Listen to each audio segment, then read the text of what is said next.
A couple of years ago, or almost a couple of years ago, my family received that call that nobody ever wants to get. It was about 3 months before my election, and my stepson, who is a captain in the Army, he is in the Special Forces, we received that phone call that he was severely injured in Afghanistan. My husband and I looked at each other and we did not know what to do. We had no idea where he was being taken, what was going to happen, but after a long trial and tribulation of after being sent to Landstuhl, we found out that he was going to be in Walter Reed. And while I was there, we were there for quite some time, but I was there basically for about 4 or 5 days. I remember speaking with the brave and courageous families and service members who were also there, because I was the one, my husband stayed there all night long. I was the one on the shuttle going back and forth with all the other family members. And I remembered that battle, the new battle that all of the other family members were now taking on, the second battle, that battle to rehabilitate. You know, I was touched by their stories and all the efforts and the time that they were all going to be taking, like we were, because Jay broke his neck after he fell off a cliff in Afghanistan, that we were all going to be taken on to rehabilitate. And I knew that if I was ever going to be elected to Congress, because this was before the election, the first thing I was going to do was put in bills, and not knowing that I was going to be able to have the fortunate chance to be on the Veterans Committee, that my first bill was going to be to help those with caregiver services and the catastrophically injured. And my family is one of the lucky ones. Jay had the best medical care. He was strong, those strong silent types, you know how they are. He has been rehabilitating, and he's walking, moving, talking. He's going to be fine. But there are so many that aren't, and they give up their entire lives, as Sarah has told you.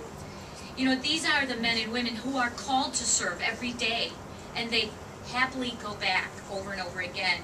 So today I'm so proud, so very proud, to stand alongside my colleagues to tell you about the 2 bills that I sponsored that ended up as a part of this package, and that these 2 bills will help our catastrophically disabled veterans and to also help our caregivers of our veterans. The first bill being H.R. 1335, which would end the burden of the costly co-pays from the catastrophically disabled veterans who receive medical care at nursing homes or at the home care that they get. And for injured veterans on a fixed income, every dollar counts. This is legislation that's going to make a huge impact on everybody's lives. H.R. 1335 is going to allow our veterans to receive that rehabilitation and health care that they're going to need, but sometimes go without because they can't afford that copay. However, it's not just our disabled veterans who need our help. Every single day, caregivers provide the essential services to our veterans, and they too deserve our help.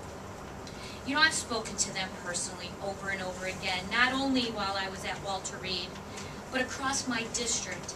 And as a fellow caregiver, I know their struggles, and a grateful nation that we must share in that sacrifice and support their efforts. So that's why I introduced H.R. 2898, the Wounded Warrior Caregiver Assistance Act, which will authorize and help the VA to provide those support services. So just as it is our duty to care for that disabled soldier, passing this provision would help care for those who work so closely every day to give everything up to care for their loved one. So in the second inaugural address, President Lincoln reminded us of the importance of caring for those who have borne the battle, and for his widow and his orphan. So by passing this legislation today, we will continue that legacy and continue our fight for those who have fought for us. Thank you so much, and I thank my advisory committee, my Veterans Advisory Committee, who keep my feet to the fire, who make sure I know exactly what we need to do for our veterans. Thank you so much.